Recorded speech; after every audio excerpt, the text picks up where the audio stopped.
তিনি তোমাকে দিচ্ছে, তোমার কর্ম অনুযায়ী ফল পাচ্ছ। তবে যদি কখনো কষ্ট পাও, জেনে রাখো, যদি কখনো কষ্ট পাও ভাববে না, ভগবানকে কটু কথা বলবে না। কেননা আজকে যদি আমি কষ্ট পাই, দুফোঁটা চোখের জল যদি আমার এই চোখে আসে, দুফোঁটা জল যদি পড়ে, জানবে আমার জীবনের অপরাধ খণ্ডন হয়ে যাচ্ছে। হরি বল, হরি বল। আর যত কষ্ট পাবো তত জীবনের হাজার হাজার অপরাধ দূরীভূত হয়ে যাবে মা। একদিন সমস্ত অপরাধ থেকে মুক্তি পেয়ে, সমস্ত জ্বালা যন্ত্রণা থেকে মুক্তি পেয়ে একদিন আমরা আমার গোবিন্দকে চিনতে পারবো, তার ভক্ত হতে পারবো এবং তার চরণে আশ্রয় পাব, যদি তার প্রতি আমাদের বিশ্বাস ভরসা থাকে। বিশ্বাস করো। আর ভগবান যদি বলো কোথায় তিনি, ভগবান কোথায়, ভগবানকে পাবো কি করে? অনুভব করো। অনুভব ছাড়া বুঝতে পারবে না। যেমন মনে করুন না, একটা সুন্দর কথা বলি, আপনার জীবনে যদি কষ্ট আসে, কষ্ট কি দেখা যায়? যায় না। কেউ বলতে পারবে যে কষ্টের ওজনটা কতটা, কত রকমের, মানে কষ্টটা কত ওজনের, কত পরিমাণ? বোঝা যায় না। এটা আপনার অনুভব যে কতটা কষ্ট হচ্ছে, তাই না? এটা যেমন দেখা যায় না। যদি আপনার হাজারো কষ্ট, আপনাকে যদি ডাক্তারখানা নিয়ে যাওয়া হয়, ডাক্তার যদি কেটে কেটে টুকরো করে দেয়, ডাক্তার তিনি কি বলতে পারবে যে তোমার কতটা, কত কেজি ওজনের কষ্ট ছিল মনে? তাহলে কষ্ট যেমন দেখা যায় না, অনুভব করতে হয়, ভগবানকেও অনুভব করতে হয়। যেদিন তোমার অনুভূতি শক্তি তৈরি হবে, যেদিন তুমি তোমার ভগবানকে জানতে পারবে, বুঝতে পারবে, যেদিন অনুভব করতে পারবে যে সে আছে, সে তোমার কাছে আছে, তোমার জীবনে কষ্ট আসার আগে সে তোমার কাছে এসে হাজির হবে। নিতাই গৌর হরিবোল, হরিবোল। এখানে আছে সে, অহরহ তোমার কাছে আছে। অনুভব করো, বুঝতে শেখো, তখন তুমি দেখতে পাবে প্রতিটি পাতায় পাতায়, প্রতিটি রন্ধ্রে রন্ধ্রে, প্রতিটা জায়গায়, প্রতিটা জিনিসের মধ্যে তিনি তোমার কাছে আছে। মহাজন লীলার পাশে দাঁড়িয়ে বললেন, হে প্রভু, যারা তোমাকে ভালোবাসে তারা তো জানে তোমাকে ভালোবাসলে কি সুখ, তুমি কি করে বুঝবে? বলুন দেখি মা, আপনার সন্তান যদি বিদেশে কাজে যায়, হরে কৃষ্ণ, যাবার সময় আপনার অন্তরে কষ্ট হয় কি না? আবার ছেলে 3 বছর পরে ফিরবে, যখন পুত্ররা বাইরে যায় কাজে, মায়ের অন্তর কাঁদে। আবার যখন 3 বছর পরে ছেলে ঘরে ফিরে, মায়ের মনে আনন্দে ভরে ওঠে। এখন যদি ছেলে জিজ্ঞাসা করে, মা আমি যাওয়ার সময় তুমি কাঁদো আর আমি ফিরে এলে তুমি আনন্দ পাও, কেন মা? আচ্ছা, এই প্রশ্নের উত্তর কি মা দিতে পারবে? সে তো মায়ের অন্তর জানে। ছেলেকে বোঝাবে কি করে যে তুই চলে গেলে কি কষ্ট হয় আর তুই ফিরে এলে কি আনন্দ হয়? সে তো বোঝানো যাবে না বাবা। তাই ছেলে বারবার প্রশ্ন করছে বলে তখন মা বলছে, খোকা, সন্তান বিদেশে গেলে মায়ের অন্তর কেন কাঁদে আর সন্তান ফিরে এলে মা কেন আনন্দ পায়? এই উত্তর যদি জানতে হয় তাহলে তুই পুত্র হয়ে থাকলে হবে না, তোকে কারোর না কারোর মা হতে হবে। নিতাই গৌর হরিবোল। কোনোদিন যদি মা হতে পারিস, তোর মধ্যে যদি মাতৃত্ব থাকে, যেদিন তোর সন্তান তোকে ছেড়ে বাইরে যাবে, সেই দিনই বুঝবি বাবা যে মায়ের মনে কেন কাঁদে আর কেনই বা মা হাসে। তাই আজ মহাজন বলছে, হে গোবিন্দ, ভক্তরা তোমাকে ভালোবেসে যে সুখ অনুভব করে, সেটা যদি বুঝতে হয় তাহলে তোমাকে ভগবান হয়ে থাকলে হবে না, তোমাকে ভক্ত হতে হবে। নিতাই গৌর হরিবোল, হরিবোল। ভক্ত হও, ভক্ত সঙ্গ করো, ভক্তের চরণধুলি অঙ্গে মাখো, তবেই তো বুঝবে। কি করে বুঝবে না হলে? কি গো মা, একটা মিষ্টির দোকানের কারিগর যিনি হন, তিনি জানেন যে রসগোল্লা সন্দেশ কি করে বানাতে হয়। যিনি মালিক তিনি কি জানেন? তিনি তো ছানা চিনি কারিগরকে দিয়ে দেন, যাও সন্দেশ রসগোল্লা বানাবে। এখন মালিক যদি ভাবে যে কিভাবে সন্দেশ রসগোল্লা তৈরি হয় আমি জানতে চাই, তাহলে তাকে কি আর মালিক থাকলে হবে মা? ওই মালিকের আসন ছেড়ে তাকে কারিগরের আসন গ্রহণ করতে হবে, তবেই বুঝবে কিভাবে তৈরি হয়নি। তাই গৌর হরি বল। তাই হে প্রভু, তুমি তোমার ভগবান জ্ঞান শূন্য করে যদি তুমি ভক্ত হতে পারো, ভক্ত সঙ্গ করতে পারো, চরণধুলি মাখতে পারো, তবেই বুঝবে ভক্ত তোমাকে ভালোবেসে কি সুখ পায়। কি গো মা, আপনারা খেলা করেন না? ছোটবেলায় খেলেছেন তো? কি খেলা করতেন? বলুন বলুন। কিতকিত খেলা করেছেন? বউ বসন্তী খেলেছেন? লুকোচুরি? আচ্ছা, তা গোবিন্দ খেলছেন। তা গোবিন্দের খেলাটা কেমন শুনুন। এই খেলা কখনো খেলেছেন কিনা দেখবেন। এই সখা, আজকের খেলাটা হচ্ছে বিনোদ খেলা। বিনোদ অর্থাৎ নূতন, আবার বিনোদ কথার অর্থ হচ্ছে সুন্দর। হ্যাঁ, আজকের খেলাটা হলো পাতা পাতা খেলা। পাতা পাতা খেলা, এই আবার কেমন খেলা? বলে শোন, যতগুলি এখানে শাখা আছে ততগুলো পাতা তুলব, তার মধ্যে একটা পত্র ছিদ্র করা হবে। এই ছিদ্রপত্রটা যার ভাগ্যে পড়বে সে কিন্তু চোর। এবার যারা জিতে যাবে তাদেরকে একে একে কাঁধে তুলে নিয়ে বংশীবট থেকে কেশিঘাটে, আবার কেশিঘাট থেকে বংশীবটে নিয়ে যেতে হবে, নিয়ে আসতে হবে। এখন সখারা বলছে, ভাই এ খেলা তো কখনো খেলিনি, নিশ্চয়ই খুব ভালো খেলা, ঠিক আছে আমরা খেলবো। তাহলে পাতা তুলে আনি। এবার সখারা গিয়ে পাতা তুলেছে মা, সবার জন্য যতগুলো সখা ততগুলো পাতা তুলেছে। কই তোলা হয়েছে? বাবা,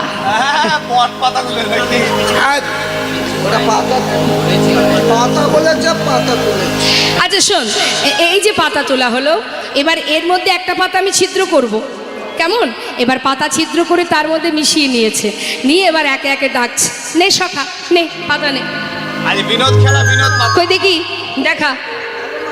আমার ভালো কচি পাতা পড়েছে। এ সখা পাতা সরা। হ্যাঁ, কচি পাতা দেখি। আমার ছোট পাতা কিন্তু ভালো পাতা। বেশ, হ্যাঁ এদিকে আয়, পাতা নিয়ে যা। ক্যামেরা ভাঙবে, ক্যামেরা ভাঙবে, ক্যামেরা।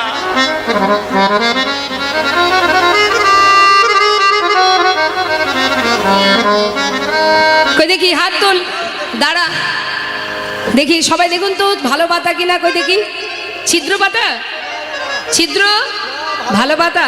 তাহলে তোরা জিতে গেছিস। হ্যাঁ, তাহলে সবারই যদি ভালো পাতা পড়বে, ছিদ্রপত্রটা কার? তাই তো, কার ভাগ্যে পড়লো রে?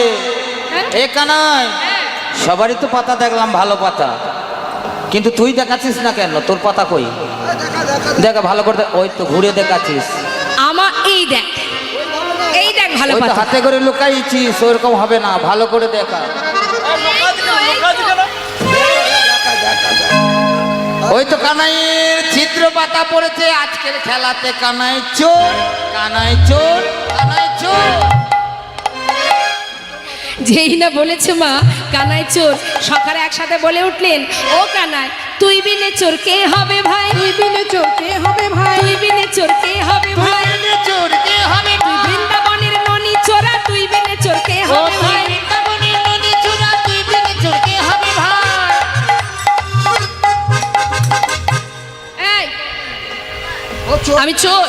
হ্যাঁ হ্যাঁ, তুই চোর, চোর চোর চোর। তোমাকে চোরা বলে কি বলবো? হ্যাঁ, তুই চোর। যাদের জন্য ঘরে ঘরে ননি চুরি করে নিয়ে এসে এদেরকে খাওয়াই, কি মা দেখবেন ব্রজমাইরা গোবিন্দকে কোলে বসিয়ে ননি খাওয়ায়, কিন্তু সখাদের তো কেউ দেয় না। তাই গোবিন্দ নিজে চুরি করে ওদের জন্য, আর ওদের জন্য চুরি করতে করতে আজকে নিজেই চোর হয়ে গেছে। কিন্তু চোর তুই, চুরি করে আনিস তাই আমরা খাই, কিন্তু চোর তুই। আরে চোরের শিরোমণি। যাদের জন্য করি চুরি তারাই বলে চোর, চোর। আরে কাঁধে উঠবি, কাঁধে উঠ, তাতে চোর বলার কি আছে? তা চোরকে হ্যাঁ? চোর বলবো না তো কি সাধু বলবো মা? বলুন তো। আচ্ছা ঠিক আছে, আজকের খেলায় আমি চোর। কেন মা গোবিন্দ আজকে এই খেলা খেলছেন? তিনি যেটাই করেন তার পিছনে তো অবশ্যই কারণ আছে মা, কারণ ছাড়া তিনি কিছু করেন না। ভগবান আজকে অপূর্ব এই খেলাটা খেলছেন, তিনি মনস্থির করেছেন আজকে এই খেলা খেলবেন। কেন? একদিন নিরজনে বসে ভগবান মনে মনে ভাবে, এই জগতের যে যারা হা কৃষ্ণ কৃষ্ণ বলে নয়ন জলে বুক ভাষায় কাঁদে, যারা আমার চরণে পাবার লাগি যুগে যুগ ধরে জনে বঙ্গল আহা জঙ্গলে বসে ধ্যান তপস্যা করে। কেন করে এরা? কি সুখ পায় এরা বনে জঙ্গলে তপস্যা করে? যুগ যুগ ধরে সাধনা করে আমাকে পাওয়ার জন্য, আমার চরণ পাওয়ার জন্য। ধুলায় গড়াগড়ি দিয়ে কাঁদে, ফুল তুলসী চরণে দিয়ে কৃপা করো বলে কাঁদে। কেন? আমাকে ভালোবেসে এরা কি সুখ পায়। তাই আজ আমার গোবিন্দ ঠিক করেছেন আমি ভক্ত চরণ সেবা করব, চরণ সেবা করে দেখব চরণ সেবায় কি আনন্দ। তাই তো আজকে সুন্দর খেলা, কে বুঝবে তার মহিমা। সখারা সবাই মিলে কাঁধে উঠেছে। এখন কানাই বলছে ধীরে ধীরে ওঠ, একে একে ওঠ, একসাথে কি করে পারবো? তাহলে কে আগে উঠবে? সুদামা, আয় তুই এসে আগে আমার কাঁধে ওঠ। সুদামা কি করেছে? কানার কাঁধে বসেছে। কিভাবে বসেছে জানেন মা? এক কাঁধে, সামনে একটা চরণ, পিছনে একটা চরণ। আবার চুলগুলো ধরে রেখেছে। কেন? কানাই যখন দৌড়াবে আমি তো পড়ে যেতে পারি, তাই মুঠো করে ধরেছে চুলগুলো। আর এদিকে গোবিন্দ আমার ভক্তকে কাঁধে করে নিয়ে যাচ্ছে। কিন্তু মনে মনে ভাবছে গোবিন্দ যে আমি তো ভক্তের চরণ সেবা করব, কিন্তু একটা চরণ পিছনে আছে, সেটাকে না আনলে সামনে আমি যুগল চরণ সেবা করব কি করে? তাই যাচ্ছে বটে, আর মনে মনে ভাবছে কি করে আমি পিছনে চরণটা সামনে আনবো। এবার ছুটতে ছুটতে হঠাৎ সখা মানে সুদামা বলছে, এই কানাই একটু ধীরে ধীরে চল না ভাই। যেই না বলেছে ধীরে ধীরে চল, সঙ্গে সঙ্গে গোবিন্দ সুযোগ পেয়েছে। বলছে হ্যাঁ কাজ কর সুদামা, পিছনে চরণটা আমার সামনে দে, তাহলে কি হবে তোর দুটো চরণ আমি দু হাত দিয়ে চেপে ধরবো, আর তুইও পড়বি না, আমারও কোনো ভয় থাকবে না। বেশ বেশ। সখা সখ্য প্রেম যেই না বলা একটা চরণ সামনে দিল। ভগবানের বুকের ওপরে ভক্তের যুগল চরণ দুলছে মা। চরণ দুটো বুকের মধ্যে চেপে ধরেছে, দু হাত দিয়ে বুকের মধ্যে চেপে ধরে তার মনের যে স্বপ্ন ছিল ভক্ত চরণ সেবা করবে, সেই স্বপ্ন পূরণ করছে। কাঁধে করে নিয়ে যাচ্ছে। সুদামারে লইয়া কৃষ্ণ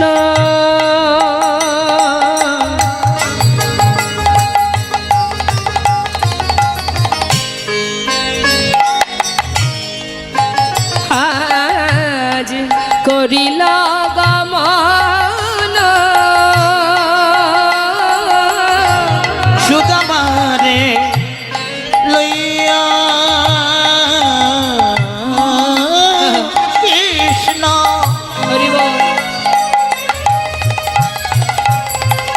দেখা করিলা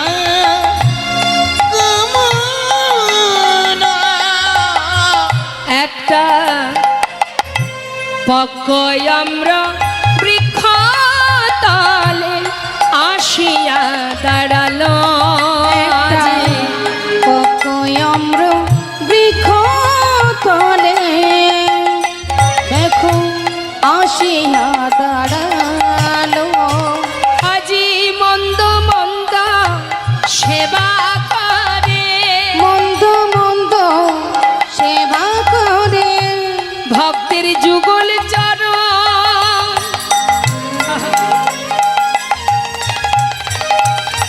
হৃদয়ে ধরে মন্দ মন্দ সেবা করে। ভক্তের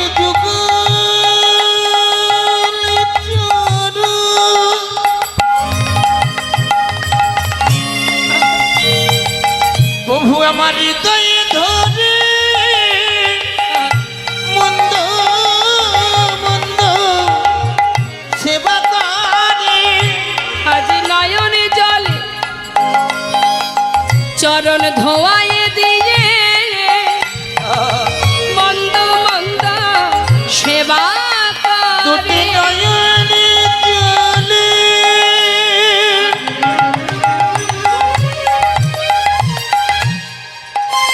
চরণে ধোয়াই দিয়ে মন্দ মন্দ সেবা করে। পক্কয়ম্র বৃক্ষ তলে আসিয়া দাঁড়ালো। পক্কয়ম্র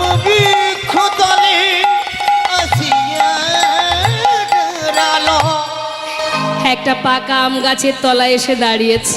সুদামা বলছে, কানাই একটু দাঁড়া না ভাই, দেখ দেখ কত সুন্দর গাছে পাকা পাকা আম ঝুলছে, দাঁড়া একটা আম পারবো, তুই আমি দুইজনে খাবো, তারপরে আবার যাব। হরি বল। বল হরি বল। বলতে না বলতেই বাবা হঠাৎ দেখছে তার চরণে ফোঁটা ফোঁটা জল পড়ছে। কি ব্যাপার, পায়ে জল পড়ছে কেন? আকাশে তো কোনো মেঘ নেই, বৃষ্টিও নেই, তাহলে পায়ে কেন জল? তবে কি ভাই কানাইয়ের কষ্ট হচ্ছে? সে কি কাঁদছে?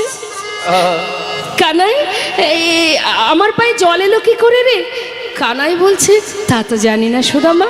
জানিস না মানে? একটু নামিয়ে দে তো দেখি। নামিয়ে দে বলছে। গোবিন্দ খুব চতুর তো মা, চতুরতা করে বলছে, জানিস সুদামা, এই যে গাছের তলায় আমরা দাঁড়িয়ে আছি না, আমার মনে হয় ওই গাছের পাতা থেকে না জলের ফোঁটা পড়ছে। না না, তা তো হয় না, দাঁড়া। কি করেছে মা? গাছ থেকে একটা পাকা আম ছিঁড়েছে, পাকা আম ছিঁড়ে নিচে নেমেছে, নেমে কি দেখছে? ভাই কানাইয়ের চোখে জল। কানাই, তুই কাঁদছিস ভাই? তুই তো জানিস এই বৃন্দাবনে আমাদের জীবনে যে কষ্ট যে দুঃখই আসুক, আমাদের কোনো দুঃখ নেই তাতে। আমরা যে তোর সুখে সুখী, তুই কাঁদলে আমরা কি করে থাকবো বল? আজকের খেলা তো তুই বললি করতে, এ তো তোরই সিদ্ধান্ত। কেন তুই এ খেলা খেললি বল? যে খেলাতে তোকে কষ্ট পেতে হয়। আর খেলবো না ভাই। এই দেখ কত সুন্দর একটা পাকা আম, দেখলে যেন মনে হয় এই আমটা এই বৃন্দাবনে তোর জন্যই সৃষ্টি হয়েছে। জানিস কানাই, আমার না একটা বহুদিনের স্বপ্ন আছে, সেটা আজ পূর্ণ করব। কেউ তো নেই, তুই আর আমি আছি। কি কি স্বপ্ন কানাই? এই যে আমটা, এটা আগে আমি খাবো। আমি একটুখানি খেয়ে দেখব এটা টক না মিষ্টি। যদি দেখি মিষ্টি ফল, আমি একটু খেয়ে তারপরে তোকে দেব। কেন জানিস? ওই যে কংস রাজা, দুষ্ট রাজা, না জানি কোন ফলে বিষ মিশিয়ে রেখেছে। তোর যদি কিছু হয় তাহলে আমরা কি নিয়ে বাঁচব? যদি আমরা মারা যাই, তুই আমাদের বাঁচাতে পারিস, কিন্তু ওরে কানাই, ওরে আমার প্রাণের ভাই, তোর যদি কিছু হয়ে যায় আমরা তোকে বাঁচাতে পারবো না। তাই আগে আমি খাবো, যদি দেখি ভালো তবে তোকে দেব। তবে তুই যেন পুরোটা খাবি না, একটু আমার জন্য রাখবি। কেন জানিস? তোর বদনের উচ্ছিষ্ট আমি সেবা করতে চাই। মাগো, ভগবানকে কোনো ভোগ নিবেদন করলে যখন সেটা প্রসাদ হয়, বলুন আপনারাই তো ভক্ত, সেই প্রসাদ কতটা তৃপ্তিময় হয়। তাই ভক্তের বাসনা ভগবানের এঁঠো বদনে দিয়ে সেবা করবে। তাই সুদামা বলছে, কানাই আমি তোর ওই উচ্ছিষ্ট খেতে চাই। কানাই বলছে, কেন? আমার এঁঠো খাবি কেন? গাছের ফল তো মিষ্টি, আমার এঁঠো, আমার মুখের এঁঠো খেতে চাবি কেন? বলছে, ভাই তোর এঁঠো বড় মিঠো লাগে ভাই রে কানাই, তোর এঁঠো বড় মিঠো লাগে ভাই রে কানাই। ও, গাছের ফল মিষ্টি নয়, আমার এঁঠোটা মিষ্টি। হ্যাঁ, কারণ সুদামা বলছে, কানাই গাছের ফল তো মিষ্টিই হয়, কিন্তু সেই ফল যখন তোর বদনে যাবে সে যে আরো মিঠো হবে। ওরে ভাই, আমার মন বলে কি জানিস? ও রাঙা, ওরে ওই যে তোর বদনটা, ওই যে বদনের যদি কোনো কিছু আমি সেবা করি, তুই সেবা করিস, সেটা যে কত অমৃত, সে যে কত সুস্বাদু। আমার বিশ্বাস তোর অধর অধর মাঝে না জানি কি সুধা আছে। ওরে ভাই ও রাগা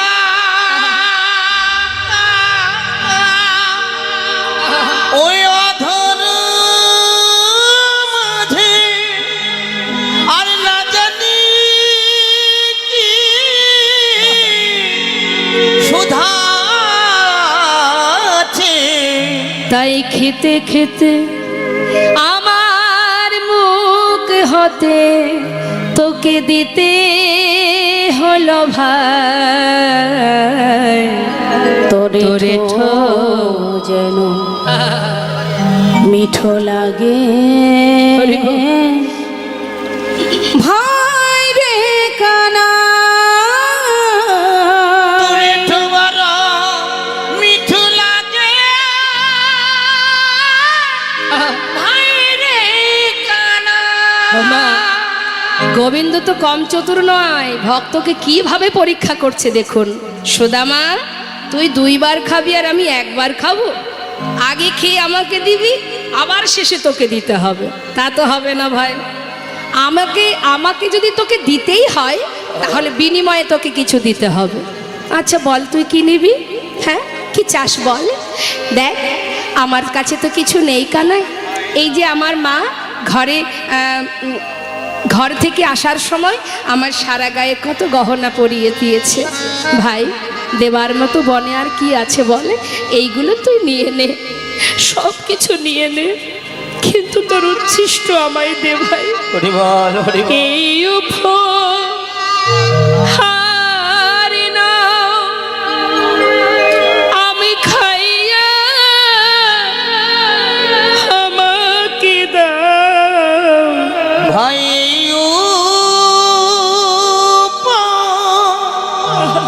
ওই হার নাও আমি খাইয়া আমাকে দাও। গোয়ে দাস উদ্ধবের বুকে, আহায় দাস উদ্ধবের মনে, সে যে কিছু পেতে চায়। তোরে ঠো বড় মিঠো লাগে ভাই রে কানা। মিঠু লাগে ভাই রে কানা। মনের আনন্দে কানাই আর সুদামা দুজনে অম্র সেবা হলো। তারপর আবার কানাইকে নিয়ে ফিরে এলো। আর খেলবো না ভাই, যে খেলায় তোকে কাঁদতে হয়, চল। সঙ্গে করে নিল। কত আনন্দ বৃন্দাবনে, প্রতিদিন সখাদের নিয়ে নানাবিধ লীলা নানাবিধ খেলা করে। কিন্তু হঠাৎ হলো কি মা, গোটা বৃন্দাবন অন্ধকারে ছেয়ে গেল। কেন? কংস মহারাজ অক্রুরকে পাঠিয়ে দিল রথ দিয়ে। কেন? কানাই বলাইকে ধরে নিয়ে যাওয়ার জন্য। তাদেরকে প্রাণে বধ করবে, প্রাণে মারবে বলে অক্রুর রথ নিয়ে চলে এলো বৃন্দাবনে। আসা মাত্রই 2 জনকে তুলে নিয়ে চলে গেল। যেই না 2 ভাইকে নিয়ে চলে গেল, গোটা বৃন্দাবন কানাই বলাই হারা হয়ে, সমস্ত খেলা, সমস্ত লীলা, সমস্ত সুখ সর্বস্ব অন্ধকারে ছেয়ে গেল। এদিকে সুদামার অবস্থা কি? সে যে নিজের প্রাণের থেকে কানাইকে বেশি ভালোবাসে। আজ যখন কানাই চলে গেল বৃন্দাবন ছেড়ে, এই সুদামা পথে পথে কানাই কানাই কানাই বলে যখন ঘুরতে শুরু করে, পাগলের মতো ঘোরে, তখন তার পিতা মটকমণি তিনি পড়েছে চিন্তায়। ছেলে কি আমার কানাইয়ের জন্য পাগল হয়ে যাবে? কি করি এখন আমি? কোথায় আছে কানাই? তার সন্ধান যদি পেতাম, আমি সেখানে তাকে ছেলেকে রেখে আসতাম। মটকমণি ছেলের অবস্থা দেখে, তার লক্ষণ ভালো নেই দেখে, তাকে কানার কাছে আবার পুনরায় পৌঁছে দেবার জন্য তার পিতা মটকমণি খুঁজতে শুরু করলেন কানাই কোথায় আছে, কিন্তু সর্বত্রই খুঁজছে, কোথাও তার সন্ধান পাচ্ছে না। বৃন্দাবনে নাই কৃষ্ণ, মথুরাতে নাই, বৃন্দাবনে নাই কৃষ্ণ, মথুরাতেও নাই, বৃন্দাবনে নাই কৃষ্ণ, মথুরাতেও নাই, মথুরাতে নাই কৃষ্ণ, দ্বারকাতে নাই, মথুরাতেও নাই কৃষ্ণ, দ্বারকাতেও নাই, মথুরায় নাই কৃষ্ণ, দ্বারকায় নাই। কোথায় বা আছে সে, কোথায় বা আছে সে, কোথায় বা আছে সে, কোথায় বা আছে সে, সুদামার প্রাণ কানাই কোথায় বা আছে সে, সুদামার প্রাণ কানাই কোথায় বা আছে সে, মথুরাতে নাই কৃষ্ণ, দ্বারকায় নাই, মথুরাতেও নাই কৃষ্ণ, দ্বারকাতেও নাই। বৃন্দাবনে নাই, মথুরায় নাই, দ্বারকায় নাই, কোথাও যখন নেই তাহলে আছে কোথায়? চারিদিকে খুঁজে পাচ্ছে না, তাহলে গেল কোথায় কানাই? চিন্তা করছে। হঠাৎ কি হলো মা? গোবিন্দ আমার মথুরায় গেলেন, মথুরায় গিয়ে কংসকে বধ করলেন, সমস্ত মথুরাতে যারা কারাগারে বন্দী ছিল সবাইকে উদ্ধার করলেন। উদ্ধার করার পর কিন্তু গোবিন্দ আর বৃন্দাবনে ফিরে আসেননি। তিনি এসেছিলেন কোথায়? তার গুরুগৃহে। নিতাই গৌর হরিবল হরিবল। হরিবল। গুরুগৃহে, শান্তিপুনি মুনির আশ্রমে। কৃষ্ণের গুরু শান্তিপুনি মুনি সেই আশ্রমে এসে ওই গুরুদেবের শিক্ষা গুরু, সেখানে এসে গুরুর কাছে শিক্ষা নেবে বলে সেখানে রয়ে গেলেন। আর এই গুরুদেবের কাছে যখন এলেন, সঙ্গে ছিল কি বলরাম। সেই খবর চলে গেল বৃন্দাবনে যে কানা এসেছে গুরুগৃহে। হরিবল হরিবল। এবার বলুন দেখি মা, যিনি ভগবান তিনি কেন গুরুকুলে গেলেন?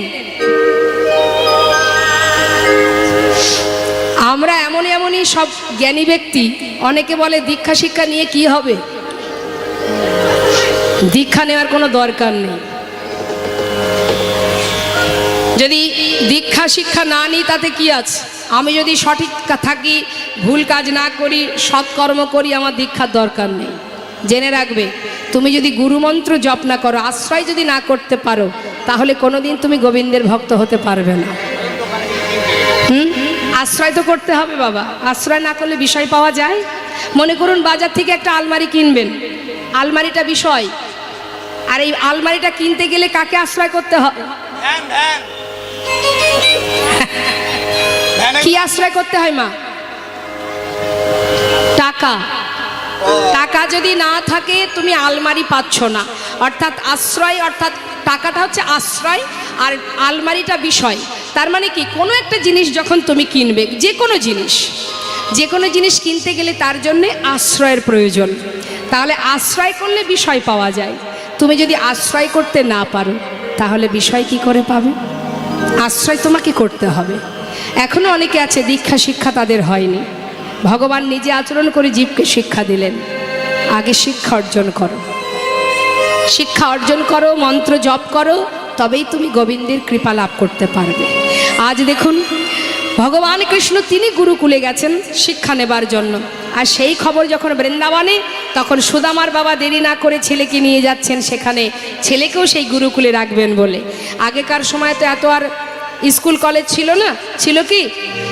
আগেকার সময়ে ছেলে মেয়েদের শিক্ষা অর্জন করাতে গেলে গুরুকুলে তাকে রেখে আসতে হতো। তাই আজ সুদামার বাবাও তিনি দেরি না করে ছেলেকে নিয়ে যাচ্ছেন কোথায়? গুরুগৃহে। হরিবল হরিবল। শিক্ষার উদ্দেশ্যে আজি তাহাই চলিল, শিক্ষার উদ্দেশ্যে আজি তাহাই চলিল, যেই না পৌঁছালো, ভাই কানাইকে দেখা মাত্রই কি করলেন সুদামা? বহুদিন পর ভাই কানাইকে পাইল, বহুদিন পরে ভাই কানাইকে পাইল, বহুদিন পরে ভাই কানাইকে পাইল, আনন্দ ধরে না, আনন্দ ধরে না, আনন্দ ধরে না, আনন্দ ধরে না, হরিবল হরিবল আনন্দ ধরে না, ভাই কানাইকে ধরে না, বহুদিন পরে ভাই কানাইকে পাইল, বহুদিন পরে ভাই কানাইকে পাইল। ভাই কানাইকে পেয়ে জড়িয়ে ধরে আনন্দ করছে। এমন সময় গুরুদেবকে আসতে দেখে সবাই বলা বলি করছে, এই বস বস, এ বস বস বস বস বস, বস বস। সব চুপ। ওই দেখ গুরুদেব আসছে। দেখুন স্কুলে যখন টিচার ঢোকে তখন কি হয়, সকলে চুপ চুপ চুপ, স্যার ঢুকছে। তো এখন যেই না পাঠশালাতে গুরুদেব ঢুকেছে, ঢোকা মাত্রই বলছে সবাই ভালো আছো? হ্যাঁ ভালো আছি গুরুদেব। শুনলাম আমার পাঠশালায় 3 জন নতুন ছাত্র এসেছো, কই দেখি হাত তোলো, কে কে নতুন? এই যে আমি নতুন গুরুদেব। এই যে আমি নতুন মাস্টার আর আমি নতুন গুরুদেব। আচ্ছা আচ্ছা আচ্ছা, এই তোমার নাম কি? আমার নাম গুরুদেব বলরাম। এই খুব চঞ্চল, দেখেছেন এক জায়গায় থির হয়ে দাঁড়িয়ে নেই। এই নাম কি তোমার? কৃষ্ণ গুরুদেব। আমার নাম কৃষ্ণ। কৃষ্ণ না গণেশ? ভালো করে দেখুন, এটা কৃষ্ণ বলে মনে হচ্ছে। আমার নাম কৃষ্ণ গুরুদেব। গণেশ ঠাকুর। ও তুমি কৃষ্ণ, আচ্ছা। আর তোমার নাম কি? আমার নাম গুরুদেব সুদামা। সুদামা। আচ্ছা বলরাম, হ্যাঁ। তুমি কি শিক্ষা নেবে? আমি শিক্ষা নেব গুরুদেব, মানে মনস্থির করেছি ওই ধনুর্বিদ্যা, মানে হাতে চালাবো। বাহ বাহ বাহ বাহ বাহ, তুমি ধনুর্বিদ্যায় শিক্ষা অর্জন করবে। এই কৃষ্ণ, তুমি কি শিক্ষা নেবে? হাতে হাতে চালাতে পারবো না গুরুদেব, এখন যেটা চলছে রাজনীতি হচ্ছে। কোনটা রে কোনটা? রাজনীতি। হরি ভালো, বল। ভালো। হ্যাঁ, এটা ছিল। গোবিন্দ বলছি গুরুদেব, আমি ওই ধনুর্বিদ্যা, গদাবিদ্যা, বেদবিদ্যা শিখবো না, আমি রাজনীতিবিদ্যা শিখবো। হরি বল হরি বল। আর তুমি কি শিখবে সুদামা? আমি বেদ অধ্যয়ন করবো গুরুদেব। বাহ বাহ বাহ। তুমি বেদ অধ্যয়ন করবে। দেখো, যারা বেদ অধ্যয়ন করে মা, তাদের বলা হয় বিপ্র, আর ব্রহ্ম জানন্তি ব্রাহ্মণ। হ্যাঁ, জন্ম জায়তে শূদ্র, সংস্কারে ন দ্বিজ, বেদ পাঠের ভাবে বিপ্র, আর ব্রহ্ম জানন্তি ব্রাহ্মণ। এই যে ব্রাহ্মণ, দেখবেন এখানে হয়তো অনেকেই আছেন, ব্রাহ্মণদের যে অঙ্গে যে পৈতেটা থাকে না, ওই পৈতেতে 9টা সুতো থাকে। এই 9টা সুতোর অর্থ কি? দেখবেন ব্রাহ্মণদের অঙ্গে থাকে। এই 9টা সুতোর অর্থ হচ্ছে ব্রাহ্মণদের মধ্যে 9টা গুণ থাকতে হয়। এই যে 9টা গুণ কি কি? এই যে ব্রাহ্মণ এখানে অনেকগুলো আছে, দেখুন একটা ব্রাহ্মণ, একটা ব্রাহ্মণ। এই যে বলো ব্রাহ্মণ, 9টা গুণ কি কি বলো? ভালো ভালো। সম, দম, তপ, শৌচ, ক্ষান্তি, জ্ঞান, বিশেষ জ্ঞান, আস্তিকাম, আর তাহলে এই যে 9টা গুণ বললেন, শান্ত প্রকৃতির হতে হবে। সম অর্থাৎ শান্ত, শান্ত ভাব। ব্রাহ্মণদের উগ্রচণ্ডা হলে হবে না, শান্ত মস্তিষ্কের চাই। আর কি? দম অর্থাৎ দমন করবার শক্তি, 10 ইন্দ্রকে দমন করে রাখতে হবে। সে তোমার বশীভূত হবে, তুমি তার বশীভূত হলে হবে না, এটা ব্রাহ্মণেদের গুণ। আর কি? তপ মানে তপস্যা করার শক্তি। শৌচ মানে বাবা পবিত্রতা, ওপরে সাবান দিলে ওপরটা পরিষ্কার হবে, কিন্তু পবিত্রতার অর্থ হচ্ছে ভিতরটা পরিষ্কার করতে হবে। নিতাই গৌর হরি বল। আর ক্ষান্তি মানে ক্ষমা করা। ব্রাহ্মণদের কর্ম হচ্ছে সবাইকে ক্ষমা করা। হ্যাঁ, অভিশাপ দেওয়া কিন্তু নয় তাদের কাজ। আস্তে। আর কি? আর্যবৎ মানে সরলতা, সবার প্রতি সমান দৃষ্টি থাকবে তার। আর কি বললেন? জ্ঞান। জ্ঞান অর্থাৎ যারা ব্রাহ্মণ হয় তাদের কিন্তু অনেক শ্লোক উচ্চারণ করতে হয়, যার কারণে তাদের জ্ঞান অর্থাৎ বিদ্যার প্রয়োজন। আর যখনই তুমি বিদ্যা অর্জন করবে, যে জ্ঞান অর্জন করবে, তখন তোমার বিশেষ জ্ঞানের অধিকারী হতে পারবে। আর আরেকটি লাস্টেরটা কি আছে? শেষেরটা হলো আস্তিকা, ভগবানের প্রতি একনিষ্ঠ ভক্তি। তাই গৌর হরি বল হরি বল। তাহলে এতগুলো গুণ ব্রাহ্মণদের মধ্যে থাকতে হবে, তবেই সে ব্রাহ্মণ। হ্যাঁ, তাই আজ এই যে বেদ অধ্যয়ন করছে সুদামা, 4টে বেদ। 4টে বেদ কি কি মা? ঋক, সাম, যজু, অথর্ব। এর আবার 2টো ভাগ আছে, কর্মকাণ্ড, জ্ঞানকাণ্ড। কর্মকাণ্ড অর্থাৎ যেটা দেখবে যজ্ঞ করার সময় আমরা যে অধ্যয়ন করি, যে মন্ত্র পাঠ করি, সেটাকে বলে কর্মকাণ্ড। আর জ্ঞানকাণ্ড যেটা পরমেশ্বর ভগবান লাভ করার জন্য যে অধ্যয়ন করা হয়, সেগুলোকে বলা হয় জ্ঞানকাণ্ড। তা সুন্দরভাবে গুরুদেব সবাইকে শিক্ষা দিচ্ছে, ছোট ছোট শিশুদের ভগবানকে শিক্ষা অর্জন করতে করতে হঠাৎ এক সময় গুরুমা তাদেরকে ডাকলেন, সুদামা, এই সুদামা, সুদামা কিন্তু একটু শান্ত প্রকৃতির মা। সুদামা বেদ অধ্যয়ন করেন তো। গুরুদেব বলেছে, সুদামা, যে শিক্ষা তুমি অর্জন করছো এর প্রথম কাজ হলো তুমি কখনো বদনে মিথ্যা কথা বলতে পারবে না। হ্যাঁ, এই যে ব্রহ্মত্ব জ্ঞান অর্জন করছো, এই যে বেদ অধ্যয়ন করছো, বেদ পাঠ করছো, তোমার বাক্য ব্রহ্ম, অর্থাৎ এই বদনে কখনো মিথ্যা বলবে না। হ্যাঁ, মিথ্যার প্রতি কোনো আপোষ হবে না। কেমন? তা এখন সুদামা এত শান্ত প্রকৃতির ছেলে, গুরুমা তাকে খুব ভালোবাসে। তা সুদামাকে বলছে, সুদামা যাও বন থেকে কিছু কাঠ কুড়িয়ে নিয়ে এসো। শুধু শিক্ষা নিলে হবে? যাও কিছু কাঠ কুড়িয়ে আনো। হরিবল হরিবল। এখন যেই না পাঠাচ্ছে এমন সময় কানাইকে বলছে, কানাই, সুদামা কেন একা যাবে, তুইও সঙ্গে যা। সুদামার আঁচলে কিছু ভিজে ছোলা দিয়েছে আর বলেছে, যদি খিদে পাই তবে কানাইকে দিয়ে সমান সমান ভাগ করে খাবি, কেমন? যা। এই বলে দুইজনকে পাঠিয়েছে। সুদামার আনন্দ ধরছে না। কেন? কাছে যে কানাই আছে, মনের আনন্দে যাচ্ছে। কৃষ্ণ আর সুদামারে পাঠাইল বনে, কৃষ্ণ আর সুদামারে পাঠাইল বনে, কৃষ্ণ আর সুদামারে পাঠাইল বনে, কাটা নিতে চলে তারাই আনন্দিত মন, কাটা নিতে চলে তারা আনন্দিত মনে, কাটা নিতে চলে তারাই আনন্দিত মন। কাটা নিতে চলে তারা আনন্দিত মন। হইল আনন্দ ধরে না, আনন্দ ধরে না, আনন্দ ধরে না, আনন্দ ধরে হইল না। কৃষ্ণ আর হরিবল হরিবল, নাই গৌর হরিবল।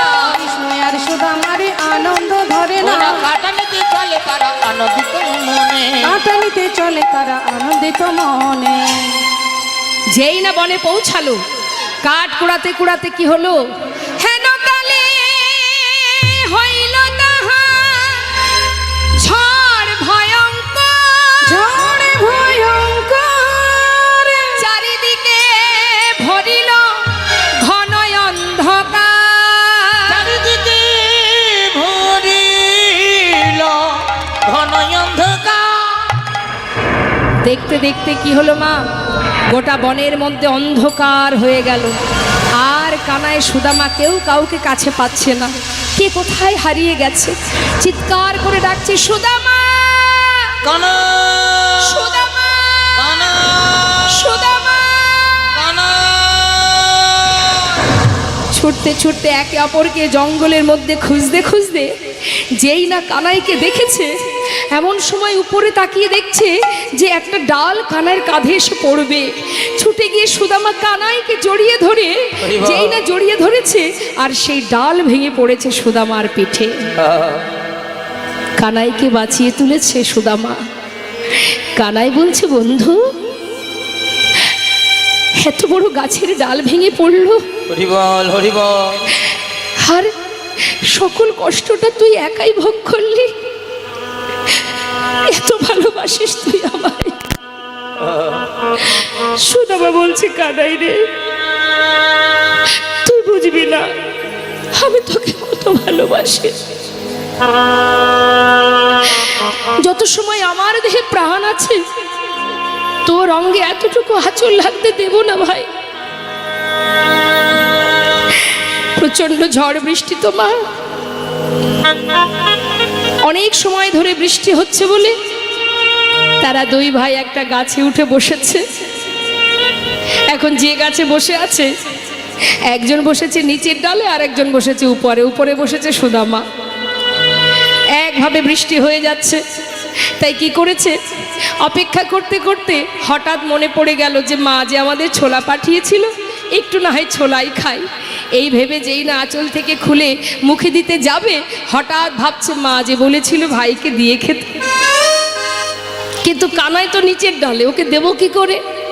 এক কাজ করি, এখন আমি খাই আর ওর জন্য রেখে দেব, নিচে নেমে ওকে দিয়ে দেব। এই ভেবে মা একটা একটা করে মুখে দিচ্ছে, আর এদিকে বৃষ্টিতে ভিজে গেছে সারা শরীর, ঠক ঠক করে কাঁপছে। আর যখন একটা একটা করে মুখে দিচ্ছে, তার মধ্যে দুটো একটা করে নিচে পড়ে যাচ্ছে। আর যখন পড়ছে, কিভাবে পড়ছে, কানাই যে ডালে বসে আছে তার চোখের সামনে দিয়ে ছোলাগুলো পড়ছে নিচে। কানাই মনে মনে ভাবছে, কি ব্যাপার, সুদামে কি তাহলে ছোলা খাচ্ছে? মা যে বলেছিল আমায় দিয়ে খেতে, ও তো আমায় দিল না, একা একা খাচ্ছে। কিছুক্ষণ পর গোবিন্দ তো খুব চতুর মা, বলছে, হ্যাঁ রে, এই সুদামা বন্ধু, হ্যাঁ বল, আমার না প্রচণ্ড খিদে পেয়েছে, তোর কাছে মা যে ছোলা দিয়েছিল আছে, দে না। সুদামা বলছে দাঁড়া দাঁড়া দিচ্ছি। হঠাৎ তাকিয়ে দেখছে কি মা, একটা ছোলাও আর নেই। ওরে কি বাবা। সর্বনাশ! এখন উপায়, ওকে বলবোটা কি? আমি তো একটা দুটো হলেও খেলাম, ওকে তো দিতে পারলাম না। এখন কি করি, আমি কি বলবো? চিন্তা করছে না না, ওকে যদি বলি আমি খেয়েছি, ওকে দিতে পারিনি, পড়ে গেছে, ও কষ্ট পাবে। হঠাৎ সুদামা চতুরতা করে বলে উঠলেন, জানিস কানাই, ওই যে বনে যখন কাঠ কোড়াচ্ছিলাম না, নিশ্চয়ই গাছের ডালে আমার এই আঁচলটা বেঁধে গিয়ে সব ছোলা পড়ে গেছে, একটা ছোলাও আমার আঁচলে নেই। যেই না বলেছে সুদামা, গোবিন্দ চিন্তা করছে, তাহলে সুদামা তুই নিজে বসে বসে ছোলা খাচ্ছিস আর আমায় তুই মিথ্যা বলছিস? বেশ, তবে তুইও জেনে রাখ, এই যে তুই মিথ্যা বললি, এর সাজা কি হতে পারে তুই জানিস না। হরি বল, হরি বল। আমার হিয়ার মাঝে বিশ্বকবি রবীন্দ্রনাথ ঠাকুর বলেছিলেন, লুকিয়েছিলে দেখতে আমি পাইনি তোমায়, দেখতে আমি পাইনি। আমার হিয়ার মাঝে লুকিয়েছিলে দেখতে আমি পাইনি তোমায়, দেখতে আমি পাইনি। ওই বাহির পানে চোখ মেলেছি, বাহির পানে আমার হৃদয় পানে চাইনি। আমার হিয়ার মাঝে লুকিয়েছিলে দেখতে আমি পাইনি তোমায়, দেখতে আমি পাইনি।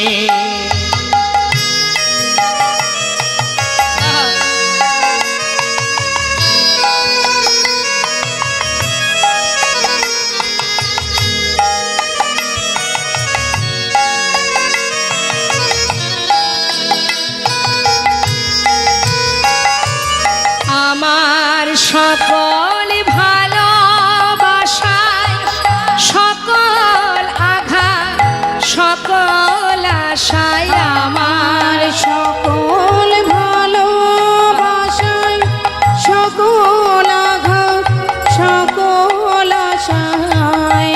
কি বলছে মা? তুমি যেমন আশাতেও আছো, তেমন তুমি ভরসাতেও আছো, তুমি আঘাতেও আছো, তুমি সুখেও আছো, তুমি সর্বক্ষণ আছো আমার কাছে। আমি তোমার কাছে যাইনি দয়াময়। আমার সকলে ভালোবাসায়, সকল আঘাত, সকল আশায় তুমি ছিলে আমার কাছে, তুমি ছিলে। আমি তোমার কাছে যাইনি। আমার নিতাই গৌর হরি বল, হরি বল। লুকিয়েছিলে দেখতে আমি পাইনি তোমায়, দেখতে আমি পাইনি। আমার হিয়ার মাঝে লুকিয়েছিলে দেখতে আমি পাইনি তোমায়, দেখতে আমি পাইনি। কিভাবে জব করতে হবে? আসবে না মানে সে এমনি আসবে, ডাকলে ডাকার মতো ডাকতে হবে। হরি বল, হরি বল। আজ মধুময় শ্রীধাম বৃন্দাবনে ভগবান কৃষ্ণ মা প্রতিনিয়ত ভক্তদের সাথে নিয়ে, কোন ভক্ত? সখাদেরকে নিয়ে, সূক্ষ্ম প্রেমের ভক্ত যারা, তাই সখাদেরকে সাথে করে নিয়ে বনমাঝে নানাবিধ খেলা করে আর লীলা করে। আজ আমার গোবিন্দ সখাদেরকে সাথে করে নিয়ে বনমাঝে খেলা করছেন, নানাবিধ খেলার মধ্যে ডুবে আছে। আমরা দেখতে পাচ্ছি ভগবান খেলছে, তাই তো? ভগবান খেলছে কোথায় মা? হরে কৃষ্ণ, আমার সাথে একটু কথা বলুন, তাহলে আমারও ভালো লাগবে, আপনাদেরও ভালো লাগবে।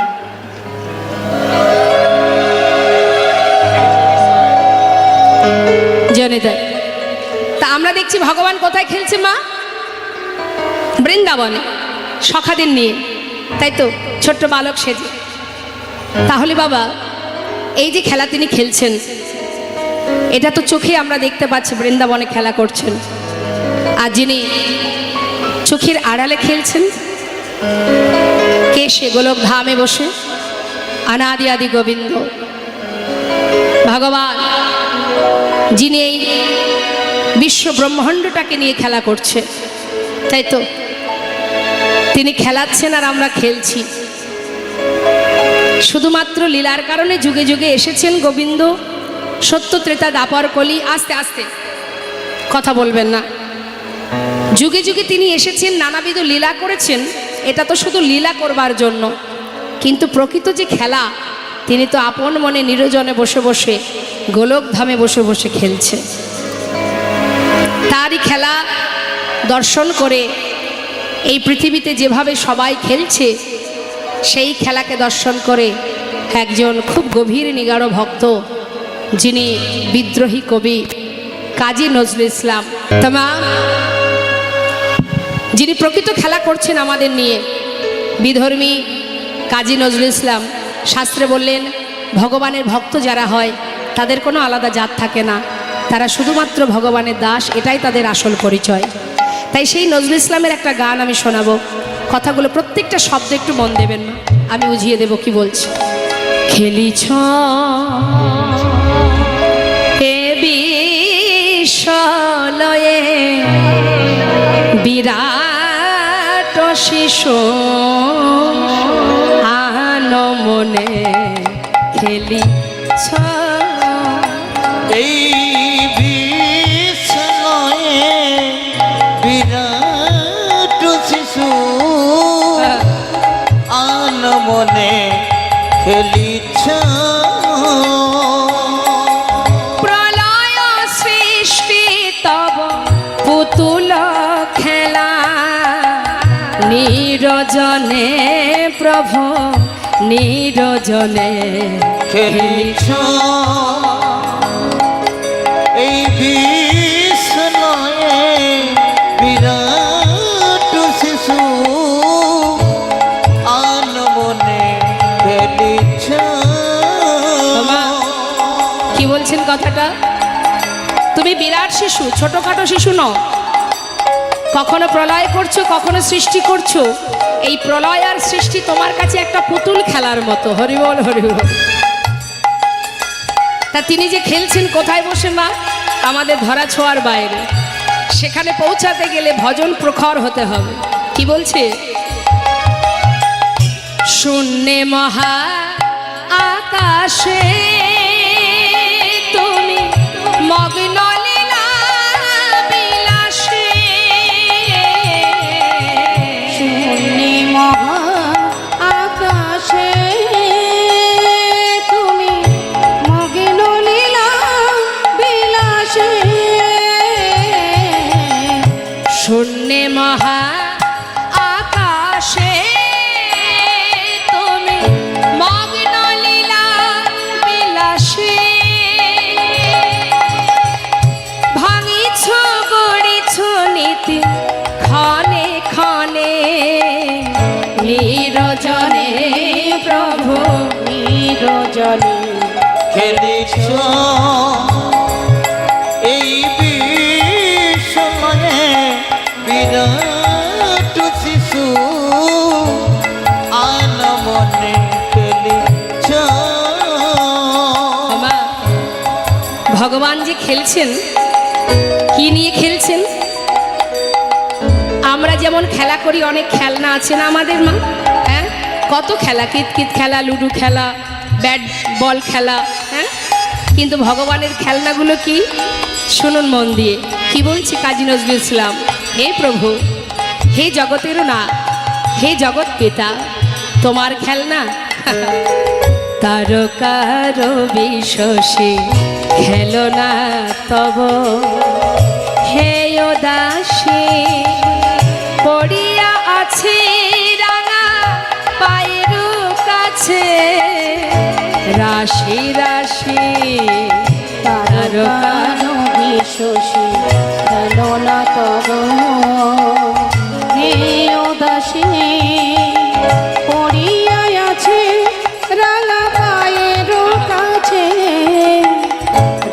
রাশি রাশি নিত্য তুমি